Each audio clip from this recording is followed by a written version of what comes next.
One of the extraordinary parts about this episode is that usually whistleblowers do what they do anonymously and take steps to remain anonymous for as long as they can, which they hope often is forever.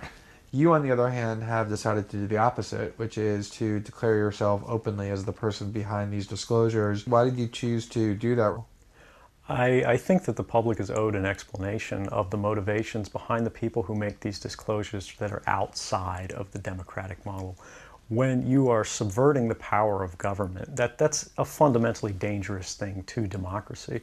And if you do that in secret consistently, as the government does when it wants to benefit from a secret action that it took, it'll kind of give its officials a mandate to go, hey, tell the press about this thing and that thing, so the public is on our side.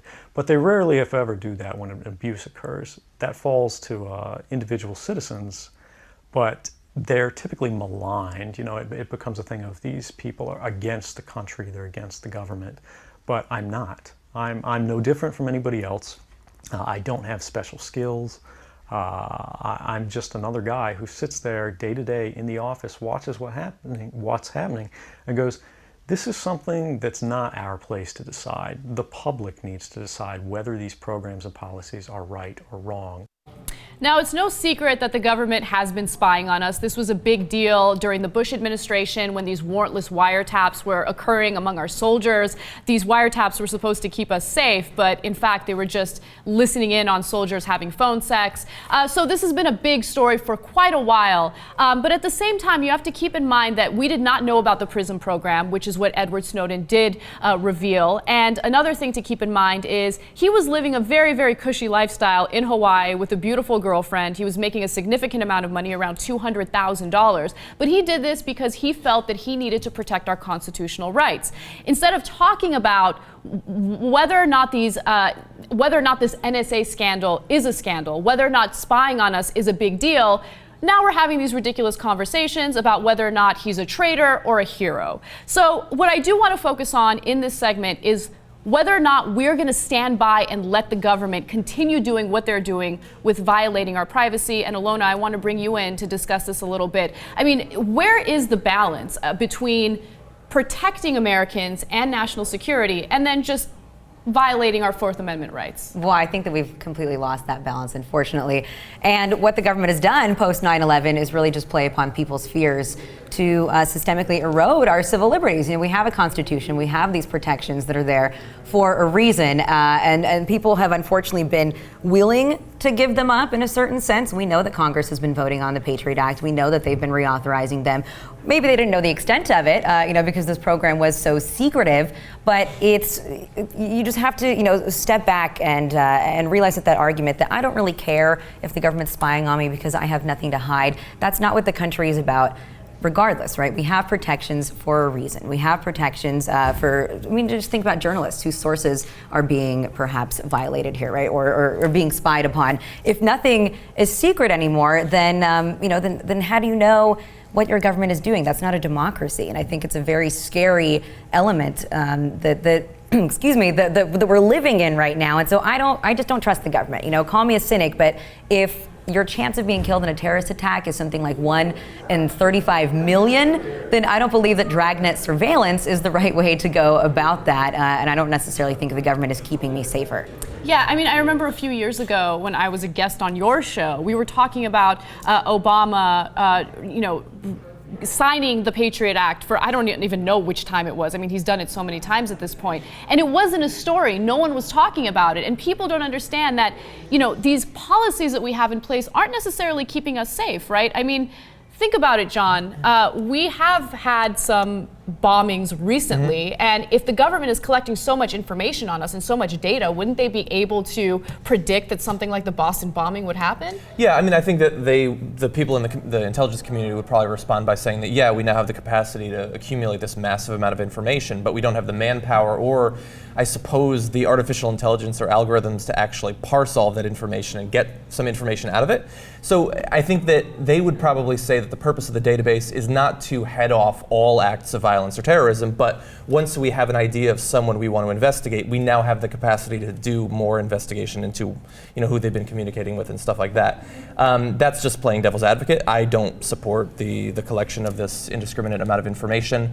I agree with much of what you said. I think that one of the things that bothers me the most about the American public when it comes to politics is how incapacitated by fear they are of things they should not fear. As you point out, you have something like a 1 in 35 million chance of being killed in terrorism.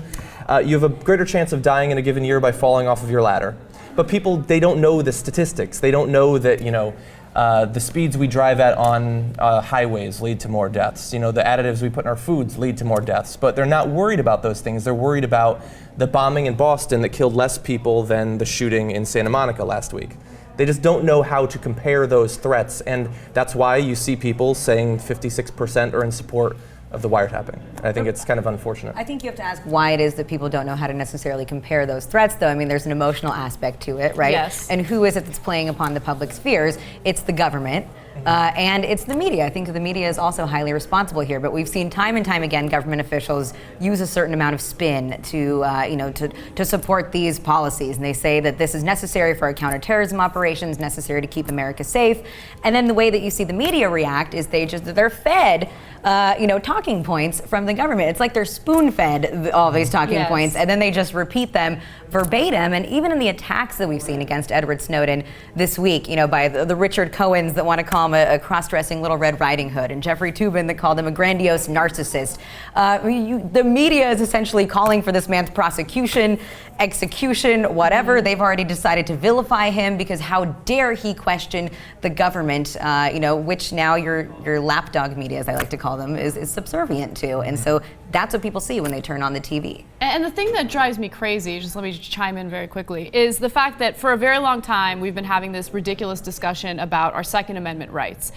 People don't even want to restrict assault weapons, for instance, because they feel that it's protected under the Constitution. But as you mentioned earlier, John, polls indicate that the majority of Americans are actually comfortable with the government collecting all this information on us, which in my opinion, and not just my opinion, but constitutional law professors would argue, that violates our Fourth Amendment rights. So why is it that we're so willing to just give up that part of the Constitution, but when it comes to something like guns, everyone's willing to fight? Well, that one's ranked higher. That's second. Well, that one also has, weapons manufacturers lobbying behind it, which of course is a big part of it. But Sarah, I want to bring you in. I have to say that I am one of the dummies that supports data collection, and I think it's fine.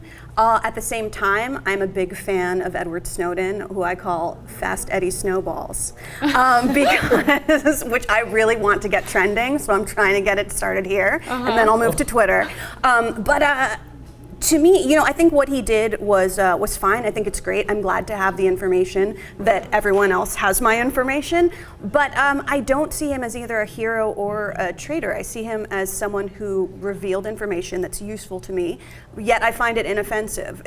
My opinion is sort of, well, if I'm not up to shenanigans, then it's fine. I mean, you're reading my sex to my long-term boyfriend who I'm going to marry. That's fine. I'm not concerned about that. So I actually love that you brought that up, because that's an argument that a lot of Americans will make. Well, we don't have anything to hide, so who cares? But the fact of the matter is, everyone has something that's embarrassing, right? And right now we're in this weird state of complacency where we let the government do whatever we want. What if people want to take to the streets and they want to be activists, political activists like Occupy protesters? If the government has all this information on us, and by the way, private contractors have all this information on us, they can use that dirty laundry to intimidate us so we don't actually take to the streets or stir the pot. So that could be a problem. Right, I understand as a good left-wing bedwetting liberal, I understand that I am on the wrong side of this issue, and I cannot explain what it is, and maybe you guys can psychoanalyze it, what it is about me and many Americans, like you said, 56%, who are just kind of like, nah,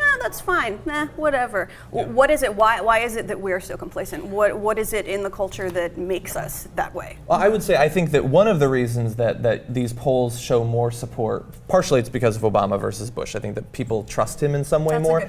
But I think that it's more that in the time between when we had President Bush and now we have President Barack Obama, we are so much more used to willingly sharing all sorts of information in many different formats across the internet. And so I think that that gives people the feeling that, well, I'm sharing stuff, so I guess it's okay. But the problem is that they seem to be missing that despite the fact that they're willing to Snapchat and Instagram and tweet and all that, every single action of that is voluntary.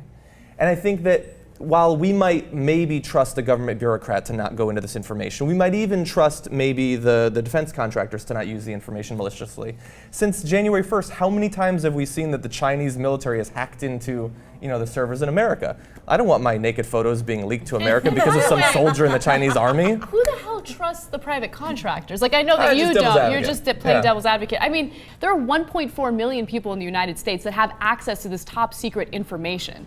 I don't trust all those people. I don't know all those people. You shouldn't trust all those people, but neither should the U.S. government. When they're talking about how this is a massive violation when it comes to our national security interests.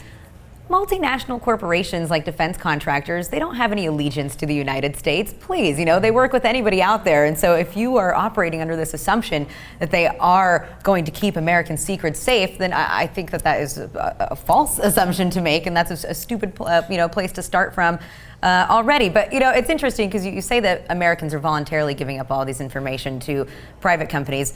Yes and no, right? There's always some kind of faux outrage when you find out that Facebook has been passing on more of your information to advertisers and third parties than we were aware of.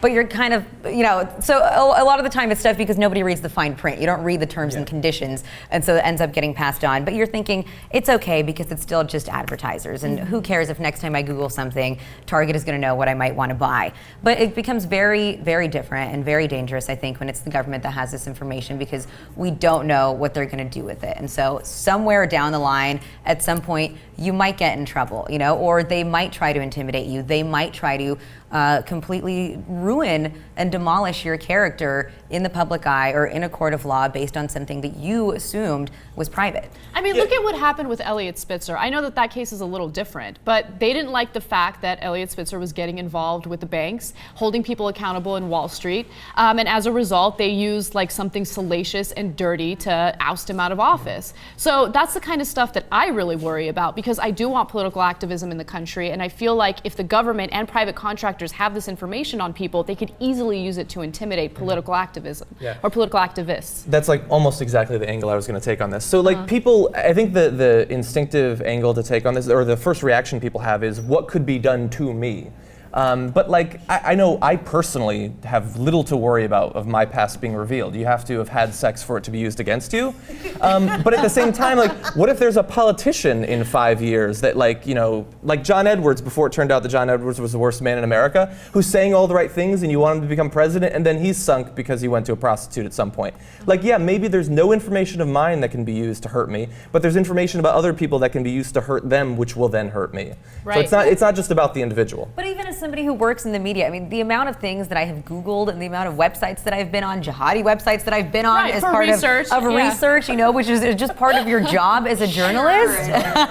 But that's the honest truth, right? Is in some way they might try to use that against you later. This is why you have people, like Chris Hedges, that is leading the charge against the government in a legal battle against the NDAA, because then what is something that is counted as associating with, associated forces of Al-Qaeda and terrorism, if this is just somebody that you were interviewing or interacting with in some way? We know that the government likes to twist and turn and blur the law, and we've seen them go after activists, after other whistleblowers. We've seen them try to go after journalists. You have Representative Peter King today saying that the journalists that published all this NSA stuff, like Glenn Greenwald, should be prosecuted. Yep. And so this is why it should worry you. It's unbelievable. And by the way, that just reminds me of the Point episode we did on porn. I did a ton of research for that. Hentai porn. I mean, who knows how that would be used against me. But last question goes to Sara. What would you like to see done to Edward Snowden? I mean, some people are calling him or accusing him of treason, which of course is punishable by death. Right. So what do you think is going to happen to him, and what would you like to see happen to him? in my dream world, nothing bad would happen to him. He lost his job. I think that's fair. He violated the terms of his agreement with his employer. I think that's perfectly fine. If I had money to hire someone, I would hire him to be my sidekick and we would solve crimes together. As for what should actually happen to him, I would hope that he gets off with a relatively light sentence. I don't think that's going to happen, though, if we look at what happened to Manning.